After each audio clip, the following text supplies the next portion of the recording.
Napoleon Hill ने अपनी मशहूर किताब थिंक एंड ग्रो रिच में कहा है, इंसान जैसा सोचता है उसका जीवन उन्हीं विचारों का प्रतिबिंब बन जाता है। फिर ज्यादातर लोग सफल क्यों नहीं हो पाते? क्या वे सोचते नहीं, या वे अपनी असली क्षमता को पहचान नहीं पाते? आज की इस कहानी आपको इन्हीं सवालों के जवाब ढूंढने में मदद करेगी, इसलिए इस कहानी को अंत तक सुनिए। मैं दावे के साथ कह सकता हूं कि यह कहानी आपकी जिंदगी बदल सकता है। एक शहर में रेलवे स्टेशन पर एक भिखारी रहता था। वह वहां आने वाली ट्रेनों के यात्रियों से भीख मांगकर अपना पेट भरता था। एक दिन जब वह भीख मांगने निकला तो उसने एक सूट बूट पहने हुए धनी व्यक्ति को देखा। भिखारी ने सोचा, यह आदमी बहुत अमीर लगता है, अगर मैं इससे भीख मांगूं तो यह मुझे जरूर बहुत पैसे देगा। भिखारी उस धनी आदमी के पास गया और भीख मांगने लगा, लेकिन भिखारी को देखकर उस धनी आदमी ने कहा, क्या तुम हमेशा लोगों से सिर्फ लेते ही हो? क्या तुमने कभी बदले में किसी को कुछ दिया है? यह सुनकर भिखारी हैरान रह गया और बोला, साहब, मैं तो बस एक भिखारी हूं। मैं लोगों से भीख मांगकर अपना जीवन चलाता हूं। मुझ में इतनी क्षमता कहां कि मैं किसी को कुछ दे सकूं। इसके बाद उस धनी व्यक्ति ने कहा, चूंकि तुम किसी को कुछ दे नहीं सकते तो तुम्हें भी किसी से कुछ मांगने का अधिकार नहीं है। मैं एक व्यापारी हूं और मैं लेन देन में विश्वास करता हूं। अगर तुम्हारे पास मुझे देने के लिए कुछ है तो मैं बदले में तुम्हें कुछ दे सकता हूं, और अगर तुम मुझे कुछ नहीं दे सकते तो मैं भी तुम्हें कुछ नहीं दे पाऊंगा। इसके बाद वह धनी व्यक्ति ट्रेन में चढ़ा और चला गया। इधर भिखारी उस व्यापारी की बातों पर सोचने लगा। भिखारी ने सोचा, मैं इतने सालों से भीख मांग रहा हूं, लेकिन आज तक किसी ने मुझे ऐसी बात नहीं कही। हालांकि उस व्यापारी ने कुछ बुरा नहीं कहा, पर यह तो सच है, अगर मैं किसी को कुछ दे नहीं सकता तो मैं दूसरे लोगों से कैसे मांग सकता हूं? इसके बाद भिखारी ने सोचा, शायद इसीलिए लोग मुझे ज्यादा पैसे नहीं देना चाहते, क्योंकि मैं भीख के बदले में किसी को कुछ दे नहीं पाता।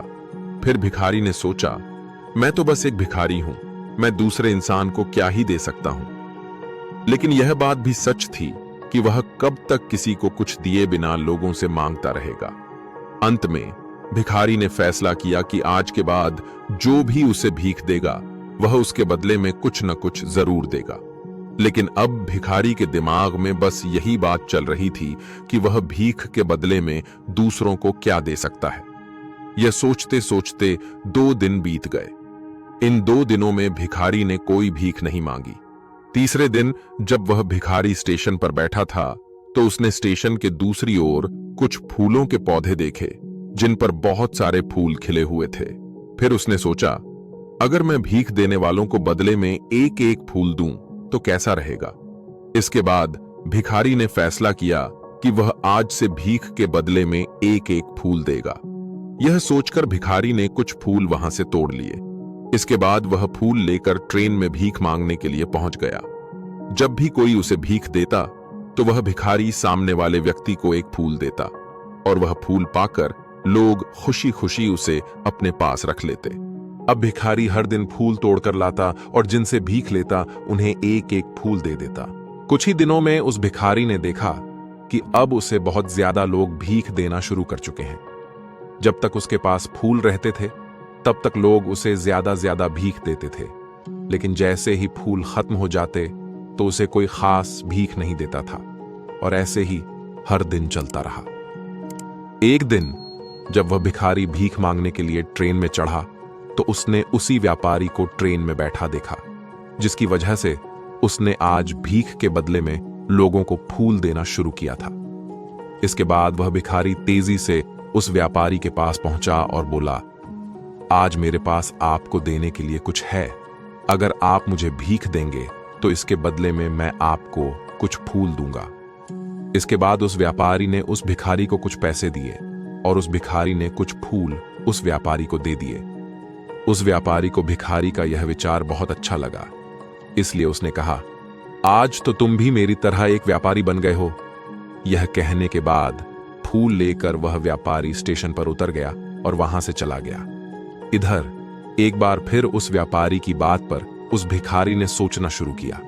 उस भिखारी ने सोचा, मैं कैसे एक व्यापारी हो सकता हूं। बहुत सोचने के बाद उस भिखारी को समझ आया कि अब वह भी जीवन में सफल हो सकता है, क्योंकि अब उसे भी सफलता का रहस्य पता चल गया था।